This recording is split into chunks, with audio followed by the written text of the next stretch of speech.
Raymond, glad to have you here in the studio for a video today. I want to talk about the D7500 with you and about Nikon in general.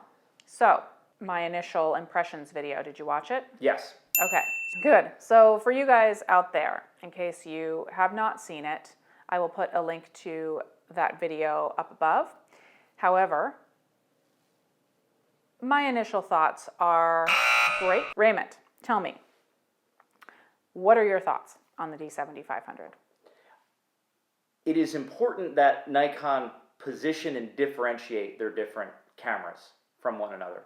They have to demonstrate, they want to win at different price points, and they have to differentiate at those price points. The problem is, they're doing it wrong.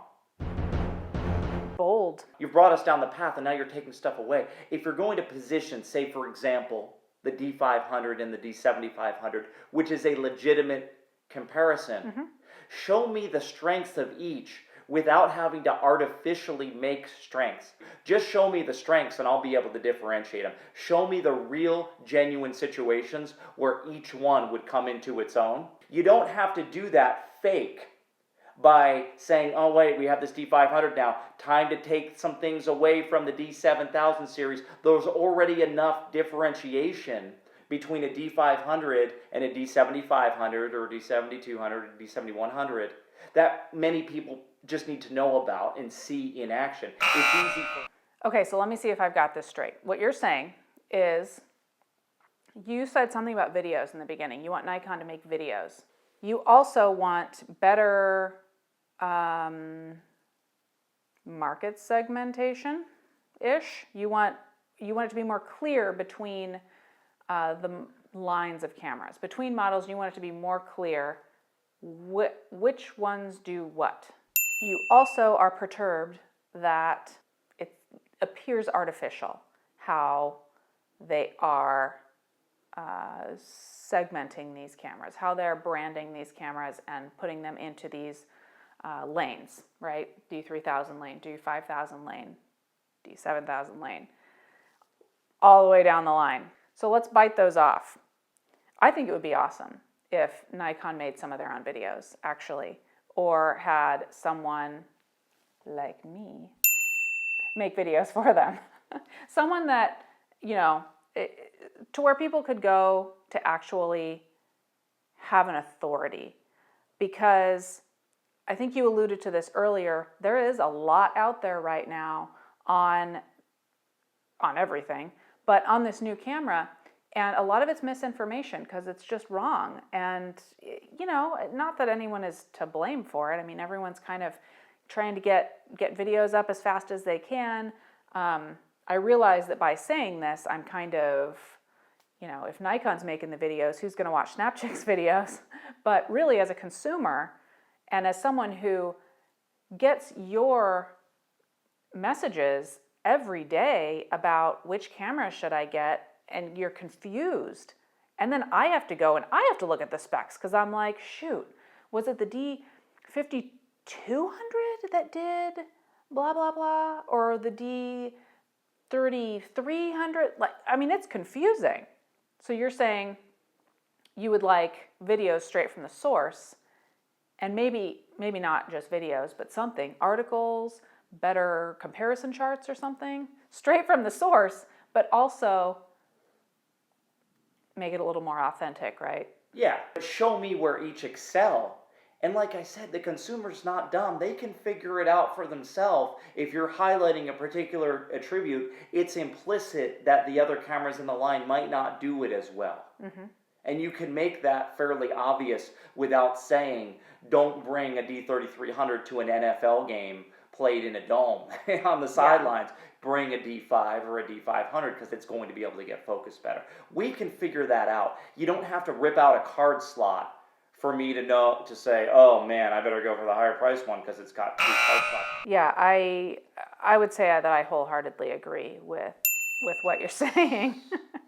Although I think it would, you know, that's my job too a little bit at this point, but I agree. I think it's confusing for everybody, and I would like to see Nikon focus a little more on, rather than rather than trying to figure out all these different camera lines, minimize it a little bit and make it a little bit easier for us to choose what we want. And then maybe, in my opinion, that might open them up to something a little bit different, like mirrorless, should I say? Dare I say mirrorless? So, you know, I wish I would see a little bit more simplification from them in general. I think that's kind of what you're saying. They could crush it with a mirrorless. A little more line. transparency. If they come up with a fast action mirrorless camera, if that's technologically possible at this point.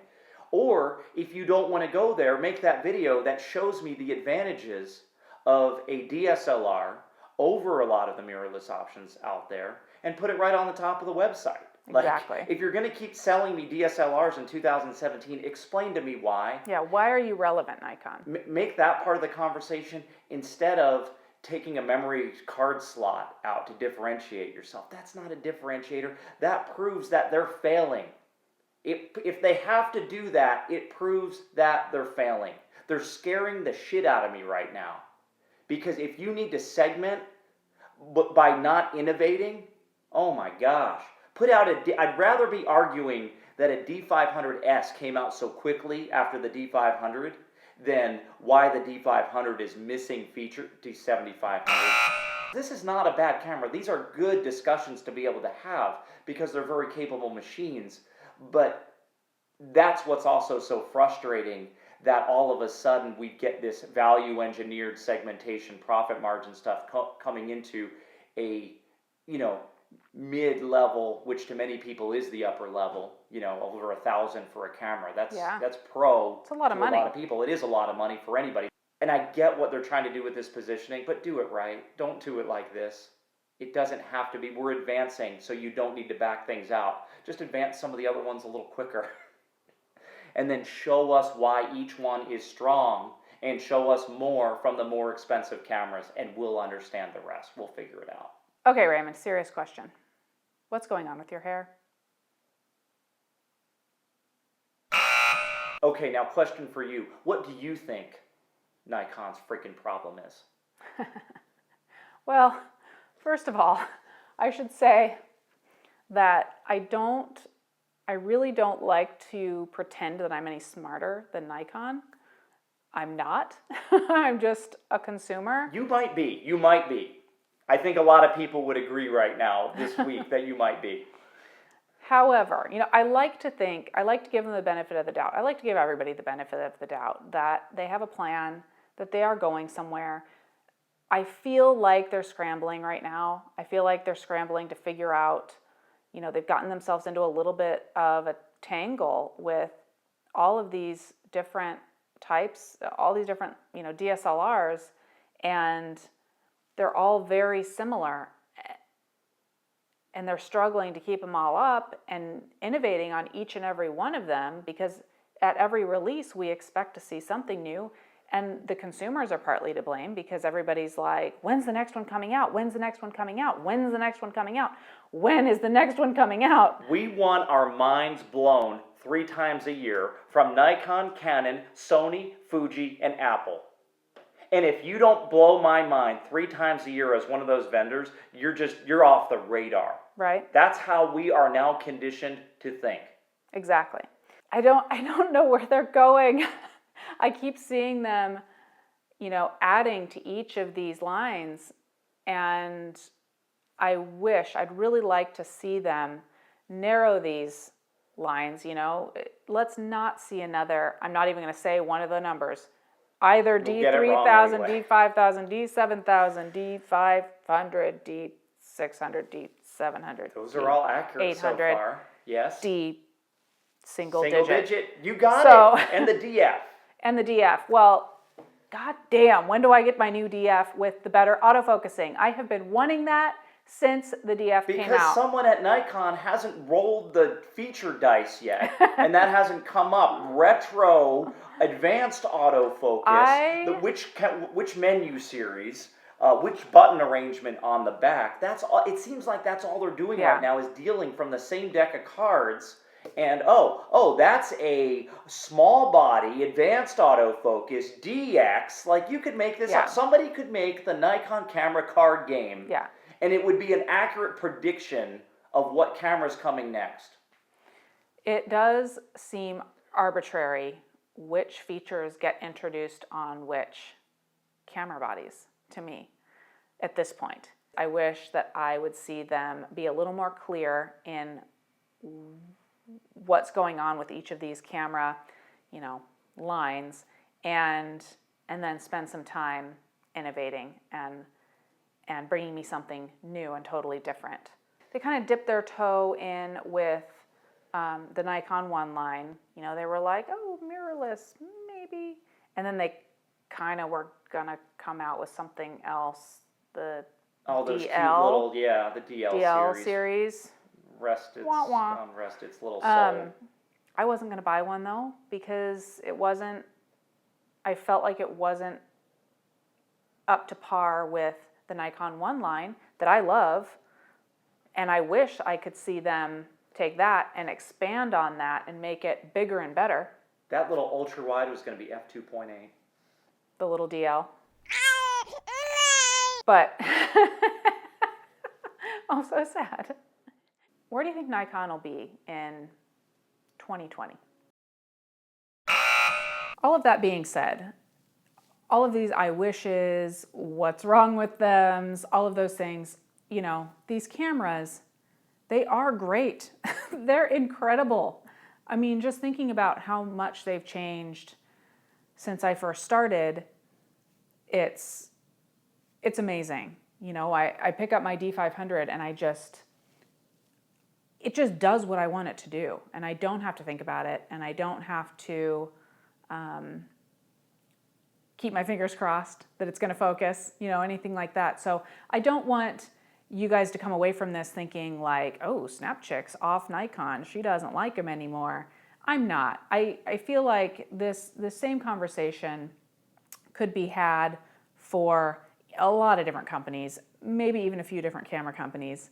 It's just that, I just feel like they're falling behind, and I really, really want them to catch up. I want them to catch up because I've been a Nikon shooter for a long time, and I like using their products.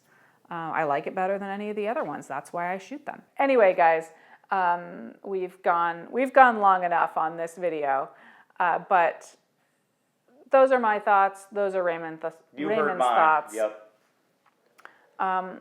What are your thoughts? I mean, there are a lot of you guys talked to me on YouTube and Facebook and Twitter and everywhere else when I posted that first impressions video on your thoughts.